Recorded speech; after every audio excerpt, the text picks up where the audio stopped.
యోహాను ఆయన తిరిగి లేచిన తర్వాత ఇంటికి వెళ్ళిపోయాడంటే ఇంటి దగ్గర ఎవరు ఉన్నారు? ఒక హృదయం ఉంది. ఆ హృదయానికి వయసు అయిపోయింది.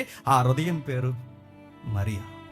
ఇంటికి వెళ్ళిపోయిన వెంటనే ఆ నిండు హృదయానికి ఏం చెప్పుంటాడు చెప్పండి? అమ్మా మేరీ, మీకు విషయం చెప్పాలి, మన ప్రభువు మీ కుమారుడు తిరిగి చెప్పండి లేచారు. ప్రపంచంలో ఈ వార్త విని వెంటనే ఇంతకన్నా బాగా ఆనందించే హృదయం ఇంకొకటి ఉంటుంది చెప్పండి. తల్లి కన్నా ఈ హృదయం బాగా ఆనందించింది. నేను గుడ్ న్యూస్ ఏంటి చెప్పిన? అమ్మ మీకు విషయం చెప్పాలి. ఇంట్లోకి వెళ్ళిపోయారట. పేతురేమో వాళ్ళ ఇంటికి వెళ్ళిపోయాడు, యోహాన్ ఏమో ఆయన ఇంటికి వెళ్ళిపోయాడు. ఇంటికి వెళ్ళిపోతే ఎవరున్నారంటే యోహాన్ ఇంట్లో ఎవరున్నారండి? మరియమ్మ ఉంది. మరియమ్మకి ఖచ్చితంగా ఈ వార్త చెప్తాడు. ఏమనంటే మన ప్రభువు తిరిగి లేచాడు. ఇప్పుడు చెప్పండి, ఆయన తిరిగి లేచాక పారిపోయిన వాళ్ళందరూ తిరిగి వచ్చారు. ఆయన తిరిగి లేకముందే అవమానకరమైన శిలువలు ఉన్నప్పుడే, బాధాకరమైన పరిస్థితులు ఉన్నప్పుడే ఆయనకి దగ్గరగా నిలబడిన రెండు హృదయాలు చెప్పండి. ఒకటి యోహాను చెప్పండి, రెండు తల్లి అయిన